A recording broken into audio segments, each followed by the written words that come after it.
சட்டம் மாறி வந்து மண்ணை முட்டும் காலில் சூழ்ந்து கைகள் தட்டும் வாழியவே தென்னவராட்சி திசைகள் எட்டும் நம்மவராற்றல் விண்ணை முட்டும் எட்டு திக்கும் முரசு கொட்டும் வாழியவே. இப்போது நீங்கள் மாமன்னரின் தங்கை. சோழ நாட்டின் மேன்மைக்காக எந்த வேதனையையும் ஏற்க சித்தமாக இருக்கும் அழுந்தூர் வேளாரின் மனைவி.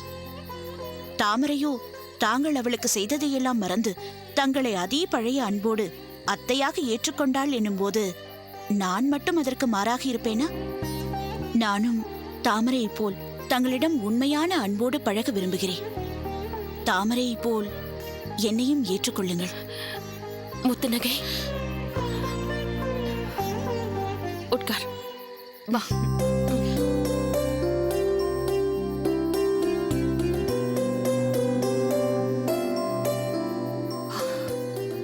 இப்போதுதான் என் மனதில் உள்ள எல்லா பாரமும் நீங்கியது. அதேபோல் என் மனதிலும் ஒரு பெரிய பாரம் குடிகொண்டிருக்கிறது. அதை உங்களிடம் இறக்கி வைப்பதற்காகத்தான் வந்திருக்கிறேன். சொல் முத்துநகை. நாங்கள் அனைவரும் விரும்பியபடி நீங்கள் மாறிவிட்டீர்கள். மாமன்னரின் தங்கை என்ற உரிமைக்கு தகுதியானவராக தாங்கள் மாறிவிட்டீர்கள்.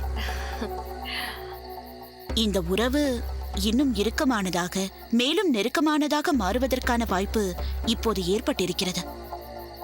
அதை பற்றி தங்களிடம் பேசுவதற்காகத்தான் வந்தேன். நீ எதை பற்றி சொல்கிறாய்? தங்கள் மகள் பூங்கோதைக்கும் சோழ இளவரசர் கிள்ளிவளவனுக்கும் திருமணம் செய்து வைத்துவிட்டால் மாமன்னரோடு தங்களுக்குள்ள தங்கை என்ற உறவுக்கு மேலாக தங்கள் மகளை அவர் மகனுக்கு தந்த உரிமையும் சேர்ந்துவிடும் அல்லவா? ஏன் அமைதியாகிவிட்டீர்கள்? நீ சொல்வது சரிதான் முத்துநகை. ஆனால் மாமன்னரிடம் இத்தகைய உரிமையை பெறுவதற்கு எனக்கு என்ன தகுதி இருக்கிறது?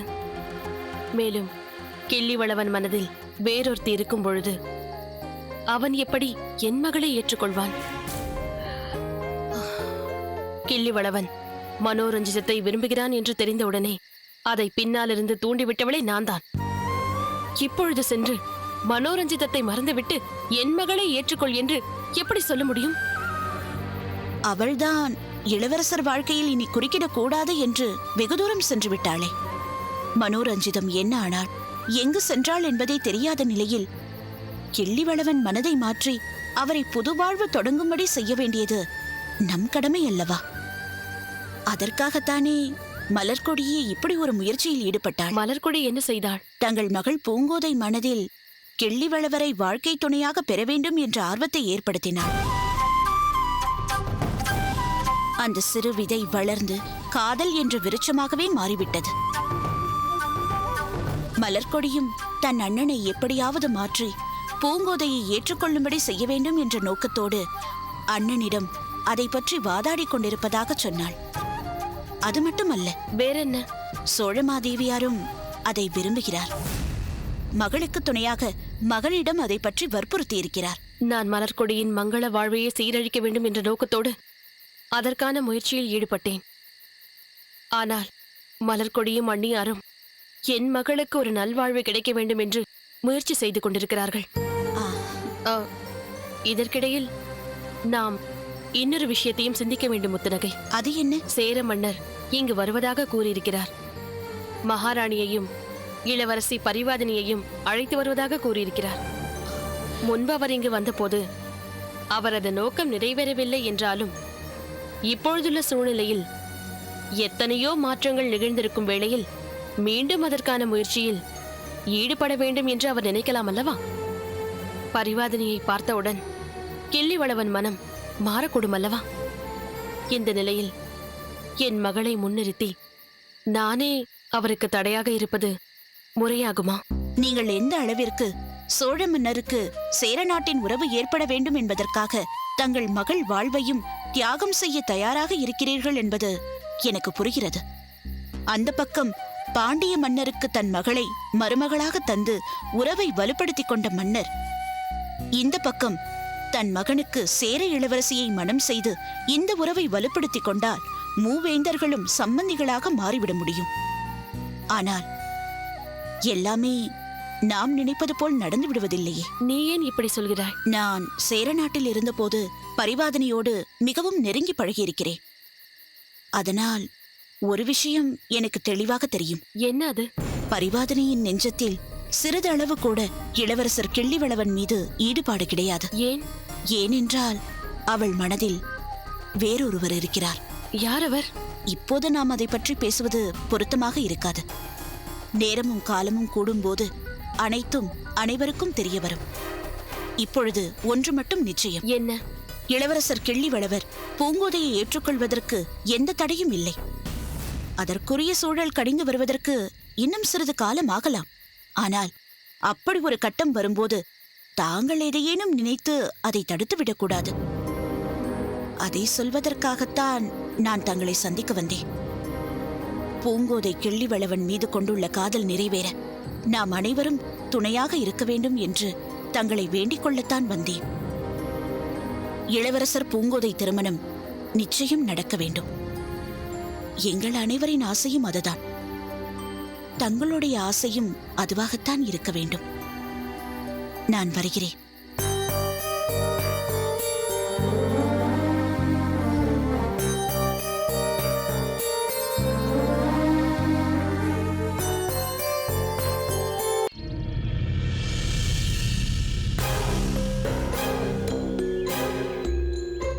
பலே கருங்குழலி, பலே!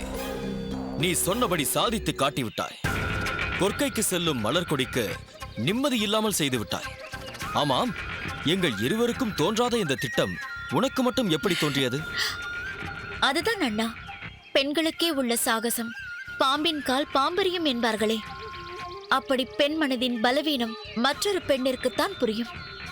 மலர்கொடியின் மனதில் தன் கணவன் தாமரையின் பக்கம் மீண்டும் சாய்கிறானோ என்ற ஒரு சந்தேகம் சிறு தீப்பொறியாக இருந்தது. அதை மேலும் மூட்டிவிட்டு பெரும் நெருப்பாக மாற்றிவிட்டேன். இப்பொழுது அது கொற்கையில் எரிமலையாகவே வெடிக்கப் போகிறது பாருங்கள். அற்புதம் கருங்குழலி, அபாரம்! உன்னால் என்ன செய்ய முடியும் என்று மணிமாறன் கேட்டதற்கு என்னால் எதையும் செய்ய முடியும் என்று நிரூபிக்கும் வகையில் அனைவரும் ஒருமனதாக ஒப்புக்கொண்டு தாமரையை கொற்கைக்கு வழி அனுப்பி வைக்கும்படி செய்துவிட்டாயே. பெண்ணை பற்றி பேசுபவர்கள் சிலர் பெண்ணை இழிவுபடுத்துவதாக நினைத்துக்கொண்டு பெண் புத்தி பின் புத்தி என்பார்களே, அதன் உண்மையான பொருள் தெரிந்தால் அவர்கள் அப்படி சொல்வார்களா? நானே அப்படித்தான் நினைத்துக் கொண்டிருக்கிறேன். அதற்கு நீ என்ன பொருள் சொல்லப் போகிறாய்? இதை நான் சொல்லவில்லை, கற்றறிந்த ஒருவரிடம் கேட்டு தெரிந்தது. ஏதேனும் ஒரு விவகாரம் ஏற்படும் பொழுது பெண்கள் இதன் பின்விளைவு எப்படி இருக்கும் என்று யோசிப்பார்கள். உண்மையான நிலையை உணர்ந்து செயல்படுவார்கள். அதாவது பின்னர் வரப்போவதை முன்னமே உணர்ந்து செயல்படுவாள் என்பதைத்தான் பெண் புத்தி பின் புத்தி என்பார்கள். அப்படி சொல். பின்னால் இதன் விளைவு இப்படி ஆகும் என்பதை உன் புத்தியால் கணித்திருந்து முன்னாலேயே அதற்கான சூழ்நிலையை உருவாக்கிவிட்டாயே. நீ மட்டும் ஆண் பிள்ளையாக பிறந்திருந்தால் இன்று நான் அடைய போராடும் முதன்மை நிலையை நீ என்றோ பெற்றிருப்பாய். ஏன், ஆட்சி பீடத்தையே சற்று அசைத்து அதில் உள்ளவர்களை கீழே உருட்டி தள்ளிவிட்டு நீ அதில் அமர்ந்திருப்பாய். போதும் அண்ணா, போதும். உன் தங்கையின் மனதில் நீயே பதவி ஆசையை ஏற்படுத்தி விடாதே. கருங்குழலி, இதை இப்படித்தான் செய்ய வேண்டும் என்ற திட்டம் உனக்கு எப்படி தோன்றியது? நாம் காணும் ஒவ்வொருவரும் பாசம், பற்று, ஈர்ப்பு, காதல் என்று ஒவ்வொரு வலைக்குள் அகப்பட்டுக் கொண்டு இருக்கிறார்கள். தாயும் பிள்ளையும் கொண்டிருக்கும் பாசம், செல்வத்தின் மேல் சிலர் வைத்திருக்கும் பற்று, ஆணுக்கும் பெண்ணுக்கும் இடையில் ஏற்படும் ஈர்ப்பு, இவைகளுக்கெல்லாம் மேலாக அந்த ஈர்ப்பின் காரணமாக ஏற்பட்டுவிட்ட காதல். அப்பப்பா, அதில் அகப்பட்டவர்கள் அவ்வளவு எளிதாக அதிலிருந்து மீள முடியாது என்பதை நாம் ஒவ்வொருவருமே தனித்தனியாக உணர்ந்திருக்கிறோமே. இப்பொழுது எதற்கு இதையெல்லாம் சொல்லிக் கொண்டிருக்கிறாய்? இதை சொல்வதன் மூலம் நீ என்ன சொல்ல வருகிறாய்? செழியனுக்கும் தாமரைக்கும் இடையில் ஏற்பட்டிருக்கும் காதலை பற்றித்தான் சொல்ல வருகிறேன். செழியன் இருங்கோவேளிடம் அகப்பட்டு சிறைப்பட்டிருக்கும் காலத்தில் ஏற்பட்ட காதல். தாமரை யாராலோ கடத்தப்பட்டு சிறைப்பட்டிருந்த நேரத்தில் வளர்ந்த காதல். ஒருவரை ஒருவர் எப்போது காண்போம் என்று தவித்துக் கொண்டிருக்கும் சூழ்நிலையில் பாண்டிய நாட்டிற்கு வந்துவிட்டாள் தாமரை. இங்கு இப்போது இருவரும் சேர்ந்திருக்க முடியாமல் செழியன் கொற்கையிலும் தாமரை மதுரையிலும் இருக்கும் நிலை வந்தால் அவர்கள் மனம் என்ன பாடுபடும் என்று ஒரு தூண்டிலை போட்டேன். அந்த தூண்டிலில் இவரது தாயார் தங்கை ஆகிய இரு மீன்களும் அகப்பட்டன. அந்த 2 மீன்களும் சேர்ந்து பாண்டிமாதேவி என்ற பெரிய மீனையே அதில் சிக்க வைத்து விட்டன. மலர்கொடி விரும்பினாலும் விரும்பாவிட்டாலும் செழியனையும் தாமரையையும் இணைத்து அனுப்பிவிட்டார்கள். இனி இவர்கள் மூலம் இணைந்திருக்கும் இளம்பழுதியும் மலர்கொடியும் பிரிய போகிறார்கள். கருங்கொள்ளி, உன்னை நினைத்து நான் பெருமிதப்படுகிறேன். இங்கு எந்த காயை உருட்டினால் அங்கு எந்த காய் வெட்டப்படும் என்பதை தெளிவாக புரிந்து கொண்டு திட்டமிட்டு சாதித்து விட்டாய். இனி கொற்கையிலிருந்து என்ன செய்தி வருகிறது என்று பார்ப்போம்.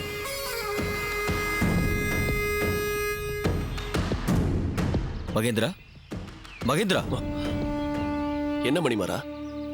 என்னவா? எவ்வளவு முக்கியமான விஷயத்தை பற்றி பேசிக் கொண்டிருக்கிறோம். அதை விடுத்து உன் நினைவு அதற்குள் எங்கே போனது? கொற்கையை நோக்கித்தான் போனது. இளவரசருக்கு துணையாக ஒருவரை அனுப்ப வேண்டும் என்ற அவசியம் ஏற்பட்டவுடன் இப்போது மாமன்னர் செழியனைத்தானே அனுப்பி வைத்தார். ஆமாம். அப்படியென்றால் எதற்குமே நாம் தகுதியற்றவர்களா? இதை கூட நம்மால் செய்ய முடியாதா? அதற்கு என்ன செய்வது? செழியனுக்கு அந்த அளவிற்கு அவன் திறமையை வெளிப்படுத்தும் வகையில் வாய்ப்புகள் வந்தன. அதை அவன் சரியாக பயன்படுத்திக் கொண்டான். ஆணித்தரமாக தன் திறமையை மன்னர் முன் நிரூபித்து காட்டினான். அத்தகைய சந்தர்ப்பம் நமக்கு வந்தால் நாமும் நிச்சயம் சாதித்து காட்டுவோம். இருந்தாலும் செழியன் மீது மன்னர் வைத்திருக்கும் அபரிமிதமான நம்பிக்கையை உடைப்பது அவ்வளவு எளிதல்ல என்று தோன்றுகிறது. அதை நான் உடைத்து காட்டுகிறேன். எப்படி? எப்பொழுது? என்ன செய்ய போகிறாய்? யார் மூலம் செய்ய போகிறீர்கள் அண்ணா? யார் மூலம் என்று கேட்பதை விட யாரை பயன்படுத்தி என்று கேள் கருங்கோழி. சொல்லுங்கள் அண்ணா. ரோமாபுரியில் இருந்து வரப்போகும் தூதுவனுக்கு செழியனைத்தானே துணையாக நியமித்திருக்கிறார் மாமன்னர். ஆமாம். அந்த தூதுவனுக்கு ஏதேனும் சங்கடம் நேர்ந்தால் அந்த பழி யார் மீது வந்து விழும்? செழியன் மீதுதான். அதைத்தான் செய்ய போகிறேன். மாமன்னரின் நம்பிக்கையை உடைக்கப் போகிறேன். வந்திருக்கும் தூதுவனை பாதுகாப்பதற்கு எந்த வகையிலும் செழியன் தகுதியானவன் அல்ல என்ற நிலையை ஏற்படுத்தப் போகிறேன். ஆஹா அண்ணா, அதை மட்டும் நீங்கள் செய்துவிட்டால் அதன் பிறகு அந்த செழியன் செல்லாக்காசாகி விடுவான். பாண்டிய நாட்டில் நாம் நினைத்த எதையும் சாதிக்கும் நிலை ஏற்பட்டுவிடும்.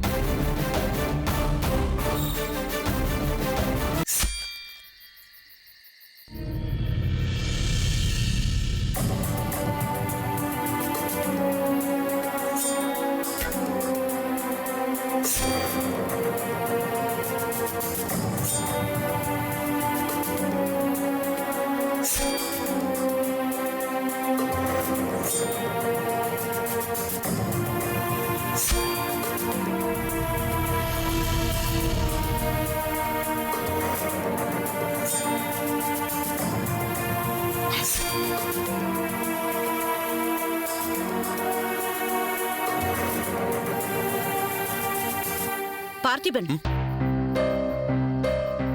வாருங்கள் முத்துநகை.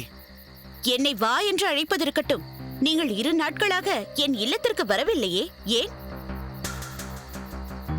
அதை பற்றி அறிவதற்காகத்தான் நான் புறப்பட்டு வந்தேன்.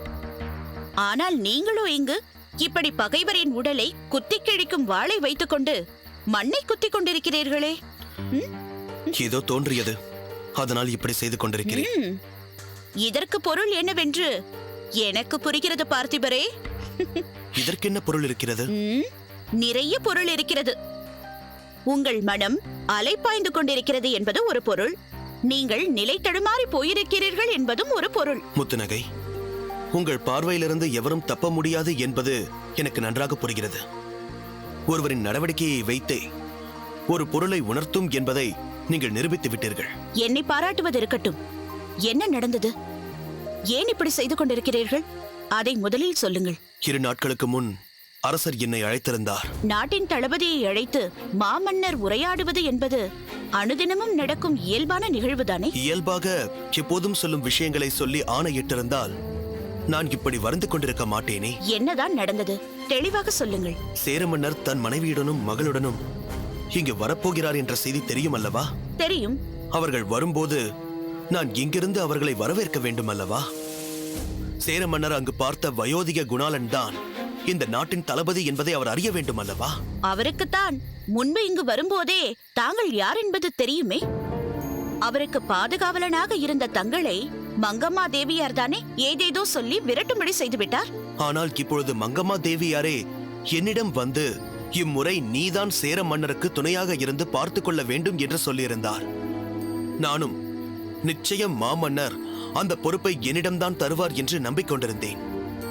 ஆனால் இப்போது அதற்கான வாய்ப்பு இல்லாமல் போய்விட்டது. ஏன் அந்த பொறுப்பிற்கு வேறு யாரையாவது மாமன்னர் நியமித்து விட்டாரா? அதனால் என்ன? யாரை அதற்கு நியமித்தாலும் எல்லாவற்றின் மேற்பார்வை நீங்கள்தானே. அந்த வகையில் சேர மன்னரும் அவரோடு வரும் அவரது குடும்பத்தினரையும் தாங்கள் ஒவ்வொரு நாளும் சந்திக்கத்தானே போகிறீர்கள். அதற்கான வாய்ப்பு இருந்திருந்தால் நான் ஏன் இப்படி நிலை தடுமாறப் போகிறேன்? சேர மன்னரும் அவர் குடும்பத்தினரும் இங்கு வரும்போது நான் இங்கே இருக்கவே முடியாத ஓர் ஆணையை மாமன்னர் எனக்கு இட்டிருக்கிறார். ஏன் இப்படி செய்திருக்கிறார்? பிற நாட்டு மன்னர்கள் இங்கு விருந்தினர்களாக வரும்பொழுது தளபதி தானே அங்கு இருந்து பாதுகாப்பு தர வேண்டும். கோட்டை தளபதி உடனிருந்து பாதுகாப்பு பணிகளை பார்த்தால் போதும், நீ இருக்க தேவையில்லை என்று கூறிவிட்டார். இன்னமும் நீங்கள் என்னதான் விஷயம் என்பதை சொல்லவில்லையே. இங்கு வரும் சேர மன்னரும் அவரது குடும்பத்தாரும் பூம்புகாருக்கு அடுத்த பெரும் நகரமான உறையூரை பார்க்க விரும்புவார்கள். முன்பு இங்கு வந்த சேர மன்னர் ஒரு குறிப்பிட்ட நோக்கத்திற்காக வந்தார்.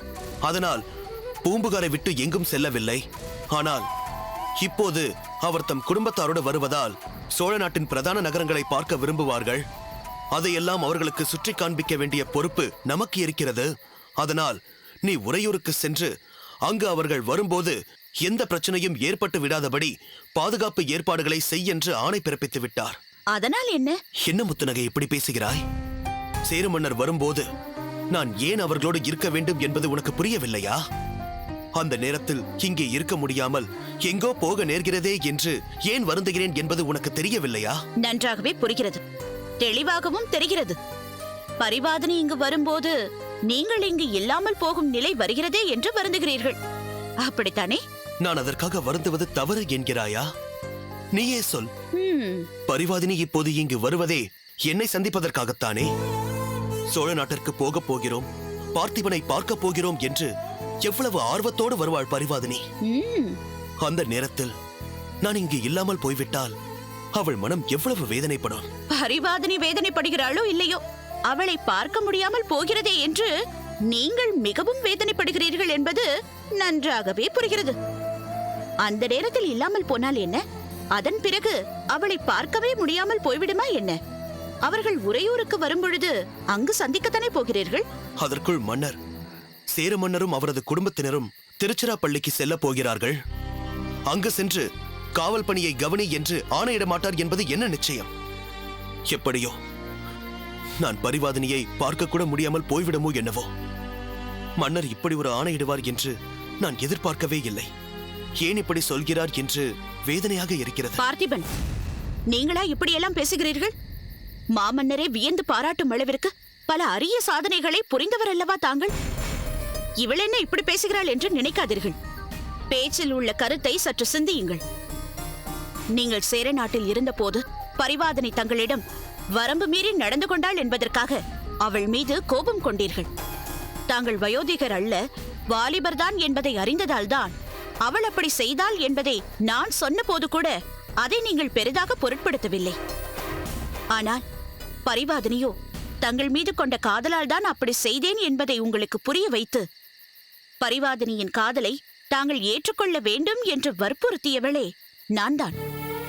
அந்த காதலை ஆதரித்து அதற்கு துணையாக இருப்பேன் என்று உறுதி தந்தவளும் நான் தான். இப்போதும் உங்கள் காதல் வெல்ல வேண்டும், நீங்கள் பரிவாதினியை கரம் பற்ற வேண்டும் என்று விரும்புவதும் நான் தான். இதெல்லாம் எனக்கு தெரியாதா? இப்பொழுது எதற்காக இதையெல்லாம் சொல்லிக் கொண்டிருக்கிறாய் என்று கேட்பீர்கள். காதலின் மகத்துவத்தை நானும் உணர்ந்தவள்தான் என்பதை உங்களுக்கு புரிய வைக்கத்தான் கூறினேன். ஆனால் சோழ மாமன்னர் ஒரு ஆணையிட்ட பிறகு அந்த கடமையை நிறைவேற்றுவதை விடுத்து வரப்போகும் காதலியை அருகிலிருந்து வரவேற்பதுதான் முக்கியமானது என்று கருதுகிறீர்களா?